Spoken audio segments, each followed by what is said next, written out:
My name is Clara Hayes, and the first time my mother banned me from somewhere, I was only 17. It wasn't my room, or a party, or even school.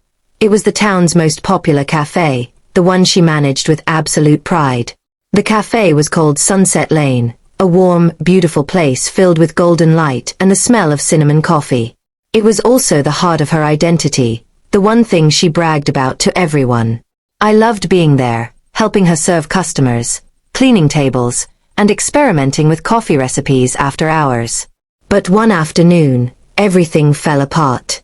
I'd made a small mistake, gave a regular customer the wrong order, and instead of apologizing quietly, my mother lost her patience. "You're careless, Clara. You'll never understand how real work feels," she shouted in front of everyone. I tried to explain, but her words kept cutting deeper until finally she said, "You're banned from this place until you grow up." The whole cafe went silent.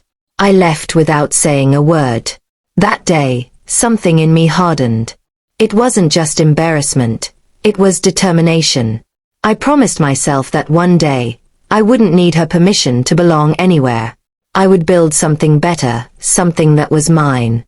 I took part-time jobs, saved money, and studied everything about the coffee business.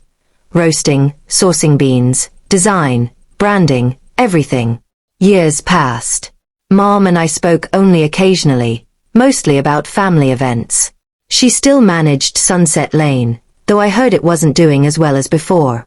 Meanwhile, I started a small mobile coffee cart near a university campus. It was called Bean Road, and it was nothing fancy, just me, an espresso machine, and an old van. But people loved it. I remembered every lesson I'd learned at my mother's cafe, both good and bad. I treated customers like friends, listened to their feedback, and added creative touches. A new seasonal menu, hand-drawn cups, live acoustic nights. Within a year, my van turned into a tiny shop. Then 2. Then 5. Eventually, Bean Road became a local chain, known for its cozy atmosphere and community-driven style. Investors started calling, and I expanded into neighboring cities. One day, I was in a meeting when my assistant told me Sunset Lane had gone up for sale. My heart skipped a beat. My mother had retired due to health issues, and the new owners couldn't keep it afloat. The place that once banned me was now closing. For a long time, I stared at the listing, remembering the smell of fresh bread, the walls I'd painted as a kid, the words she'd said to me. Then I made a decision. I bought it.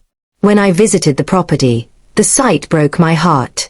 The walls were faded, the counter was chipped, and the laughter that once filled it was gone. But as I stood there, I felt peace instead of bitterness. I didn't buy it for revenge. I bought it to prove that sometimes, the things that break you can also build you. Renovating it was like rewriting my childhood. I kept the same layout but changed everything else. The colors, the lights, the music. I reopened it under a new name, Haven House, a tribute to what I wished it had been when I was young. A safe place for everyone. The opening day was magical. Old customers returned, surprised to see me. "You're Mrs. Hayes's daughter, aren't you?" they asked. "She'd be proud of you." I smiled, though a part of me wasn't sure. A week later, Mom herself showed up. She walked slowly, leaning on her cane, eyes scanning the cafe that once belonged to her. When she saw me, she smiled softly and said, "You changed everything." "Yes," I said. "It needed a new story." She looked around for a long moment, then whispered, "I was too hard on you, Clara. I wanted you to be strong, but I ended up pushing you away." My throat tightened. "You did make me strong," I said. "Just not the way either of us expected." She nodded, tears glistening in her eyes. "It's beautiful," she said. "Everyone wants to come here now." I took her hand gently. "Then let's sit together, no bans this time." We spent hours talking that afternoon. She told me about the early days of Sunset Lane, the dreams she'd had before life made her hard. For the first time, I saw her not as the woman who had humiliated me, but as a person who had fought her own battles. As the sun dipped below the horizon, the cafe filled with laughter, live music, and warmth. Mom looked around, smiling through tears. "You really own the place they all want in now," she said. I smiled back, realizing she was right. The same doors that once closed on me now opened for everyone who'd ever felt like they didn't belong. And maybe that was the real victory, not owning the place, but transforming the pain that started it. Because success, I learned, isn't revenge. It's peace served with a cup of courage and a heart that refuses to stay broken.